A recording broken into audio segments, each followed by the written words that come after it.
Welcome to Crisis in Perception, where we examine the systems shaping our world one book at a time. Today, we're looking at a book that, honestly, is less of a history lesson and more of a blueprint. It reveals the system, the actual mechanics of how democracies can fall apart from the inside. And understanding that hidden structure, well, that's crucial for seeing our own world just a little more clearly. All right, so let's get into it. The book is Timothy Snyder's On Tyranny.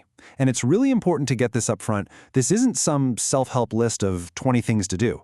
No, it's something much deeper. It's an analysis of a recurring historical pattern, a system that starts to kick in when free societies begin to wobble. Snyder puts his finger on a really critical point. He says that tyranny doesn't just show up one day like a big dramatic thunderstorm. It's much quieter than that. It creeps in. It emerges slowly through this gradual normalization of things that shouldn't be normal. Practices that chip away at democracy, that we slowly, maybe without even realizing it, just learn to accept.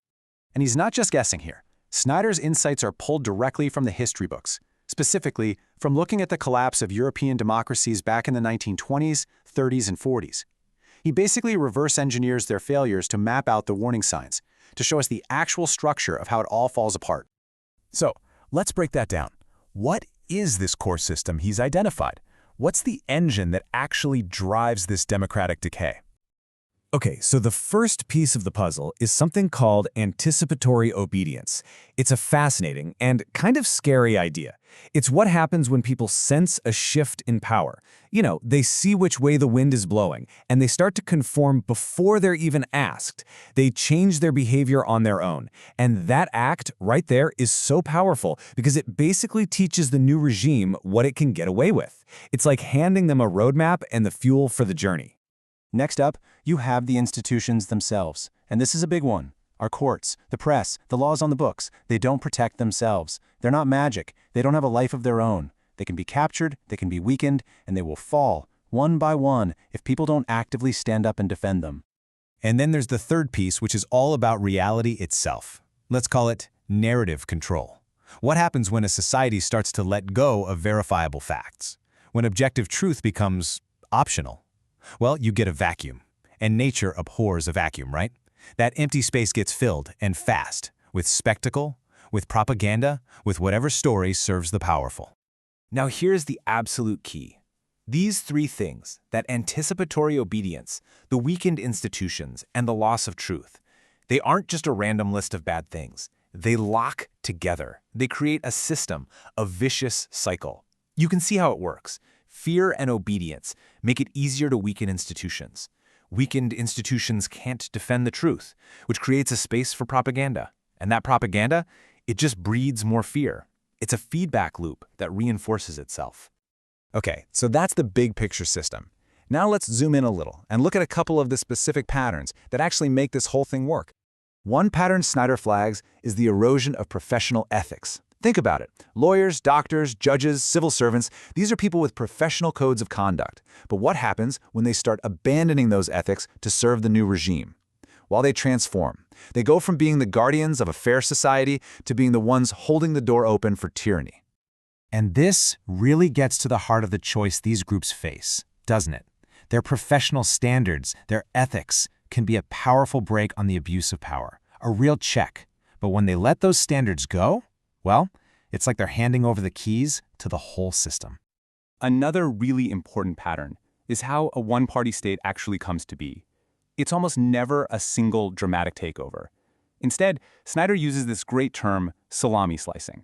It's the gradual chipping away at the opposition. You remove one rival, then another, one thin slice at a time, until one day you look around and poof, there's no meaningful opposition left. And this just goes to show you how fragile the whole idea of an election can be.